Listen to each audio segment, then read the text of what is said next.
Haleluya, puji nama Tuhan. Kembali lagi dalam Renungan 79. Kita akan melihat pada hari ini Kisah Rasul pasal yang ke-7. Di sini perikop ini berjudul tentang pembelaan Stefanus. Nah, di sini pembelaan Stefanus ini bercerita atau berkisah tentang bagaimana Stefanus dia adalah salah satu murid yang ditunjuk untuk membentuk suatu jemaat. Nah, Stefanus ini tapi pada waktu itu ia melakukan suatu atau dia memperkatakan sesuatu sehingga ia mendukakan atau menusuk hati para imam-imam. Pada waktu itu Stefanus membela siapa Tuhan Yesus. Pada waktu itu Stefanus membela siapa Mesias itu. Jadi pada waktu itu para imam menuduh Stefanus itu menghina atau menista ajaran-ajaran atau agama-agama Yahudi.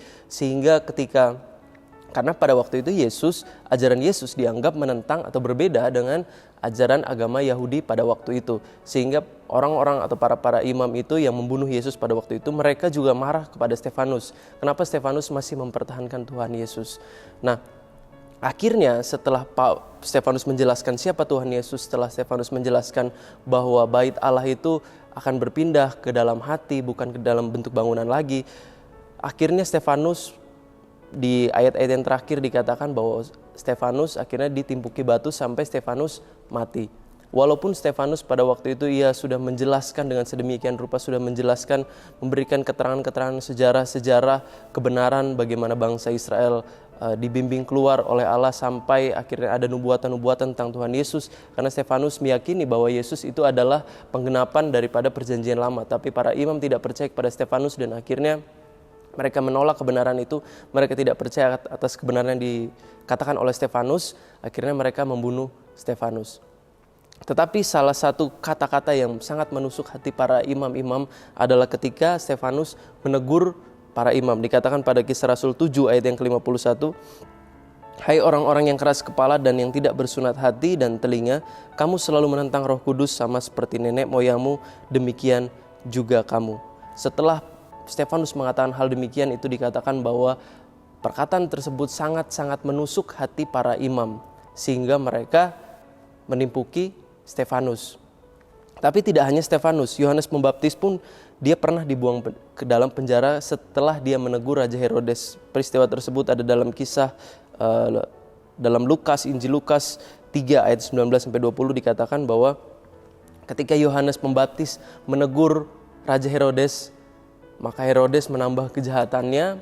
Herodes tidak mau mendengarkan kebenaran, Herodes memberontak dan akhirnya Herodes membunuh Yohanes. Maksudnya masukkan ke dalam penjara. Dan ini adalah contoh-contoh atau kisah-kisah di mana orang-orang tidak bersedia untuk mendengarkan kebenaran karena mereka telah memiliki prinsip-prinsip tersendiri, karena mereka telah memiliki kepercayaan-kepercayaan sendiri. Para imam mereka tidak percaya akan kebenaran, walaupun kebenaran itu menyangkut paut tentang keselamatan akan dirinya, keselamatan atas bangsanya. Para imam tidak mau mendengarkan perkataan kebenaran yang dikatakan oleh Stefanus, karena mereka telah memiliki prinsip hidup tersendiri, memiliki prinsip keagamaan sendiri, sehingga apapun yang diucapkan, entah itu kebenaran, walaupun kebenaran itu adalah kebenaran yang mutlak, mereka tetap akan menolaknya. Sesuai dengan perkataan Rasul Paulus yang dikatakan dalam 2 Timotius 4 ayat 3-4, dikatakan, "Karena akan datang waktunya orang tidak dapat lagi menerima ajaran sehat, tetapi mereka akan mengumpulkan guru-guru menurut kehendaknya untuk memuaskan keinginan telinganya. Mereka akan memalingkan telinganya dari kebenaran dan membukanya bagi dongeng." Jadi di sini dikatakan bahwa ada orang-orang yang tidak siap untuk menerima ajaran sehat. Ada orang-orang yang tidak siap untuk menerima kebenaran-kebenaran, apalagi kebenaran firman Tuhan. Ada orang yang memang dengan sengaja menolak kebenaran firman Tuhan. Ada orang yang memilih untuk lebih mendengarkan hal-hal yang dibuat oleh duniawi, hal-hal yang dikarang oleh manusia, hal-hal atau mencari kepuasan-kepuasan duniawi. Nah, kebanyakan orang yang dikatakan di sini mereka tidak lagi mencari kebenaran, mereka hanya mencari apa yang sedap untuk didengar, apa yang enak untuk didengar, apa yang memuaskan hatinya. Hanya itu saja yang mereka cari. Seperti para imam dan Raja Herodes, mereka membuang telinga mereka nggak mau lagi mendengarkan apa yang benar, mereka tidak lagi mau mendengarkan nasihat, mereka tidak lagi mau mendengarkan firman Tuhan, karena mereka hanya mau mendengarkan apa yang menurut mereka baik, apa yang menurut mereka enak, apa yang menurut mereka sedap untuk didengar. Nah, bagi kita pun Kita sering kali melihat banyak orang yang orang-orang di luar sana, mereka tidak lagi mau mendengarkan firman Tuhan. Karena kalau kita lihat banyak godaan-godaan di luar sana yang terkesan lebih menarik daripada firman Tuhan. Banyak cerita-cerita atau kisah-kisah yang lebih menarik daripada firman Tuhan. Contohnya seperti kita sering melihat ada orang-orang yang sangat tertarik kepada cerita dewa-dewa, sangat tertarik pada cerita-cerita mistis, atau tertarik kepada ajaran-ajaran filosofi dunia, atau bahkan tertarik kepada ajaran-ajaran agama lain. Karena dianggap ajaran mereka itu lebih terpoles, ajaran mereka itu lebih bagus, ajaran mereka itu lebih terstruktur. Tetapi Alkitab berkata semua itu hanyalah dongeng. Karena kebenaran kita memiliki di dalam firman Tuhan. Apa yang kita pegang sekarang, apa yang ada di depan kita sekarang, yaitu firman Tuhan atau Alkitab, itu adalah kebenaran. Dan ketika kita lebih memilih untuk mendengarkan atau kita melihat film-film, kita meluangkan waktu untuk membaca buku-buku dibandingkan dengan membaca firman, kita sementara tidak langsung menduakan Tuhan. Kita tidak meluangkan waktu kita cukup untuk membaca Alkitab. Kita tidak meluangkan waktu kita untuk mendengarkan kebenaran. Karena apa? Karena kita lebih memilih apa yang enak untuk didengar, apa yang menurut kita asik untuk didengar. Dan memang tantangan zaman dahulu dan zaman sekarang itu berbeda. Tantangan zaman dahulu itu mungkin berupa serangan-serangan yang memang bisa dirasakan secara jasmani. Tetapi serangan yang di zaman sekarang itu berupa kepuasan, kenikmatan. Dan kenikmatan-kenikmatan itu sudah banyak di mana-mana. Dan sudah dibungkus lebih menarik sehingga orang-orang dapat terlena. Dan ketika orang terlena, maka orang tersebut akan menjauh daripada kebenaran firman Tuhan. Bukan berarti kita tidak membaca novel atau nonton film-film itu tidak boleh, atau kita membaca buku-buku filosofi tidak boleh. Tetapi Paulus berkata, segala sesuatu diperbolehkan tapi tidak segala sesuatu berguna, atau tidak segala sesuatu itu membangun. Jika apa yang kita baca, jika apa yang kita masukkan ke dalam hati itu menjauhkan kita daripada Tuhan, maka kita harus memikirkan 2 kali. Apakah yang kita lakukan itu benar? Apakah yang kita lakukan itu membangun kerohanian kita? Apakah yang kita baca, apa yang kita lihat itu dapat membentuk hubungan kita bersama-sama dengan Tuhan? Apakah itu dapat membentuk karakter kita dalam Tuhan? Itu yang harus kita pikirkan. Apa yang kita masukkan ke dalam hati kita, nantinya itu yang akan membentuk kita. Dan oleh sebab itu Paulus berkata akan ada orang-orang yang bisa dikatakan hanya ingin mendengarkan apa yang menurut mereka puas.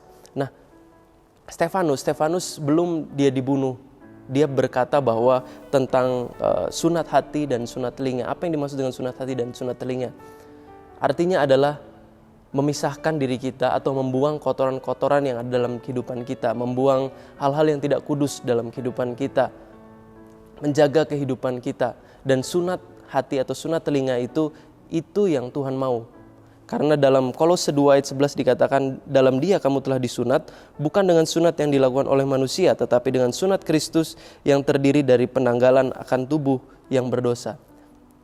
Nah, jadi ketika kita memiliki waktu, ketika kita memiliki waktu luang, sediakan waktu kita untuk Tuhan, supaya nanti Tuhan Yesus yang akan memberikan pengubahan dalam kehidupan kita. Tuhan Yesus yang akan mengubah hati kita.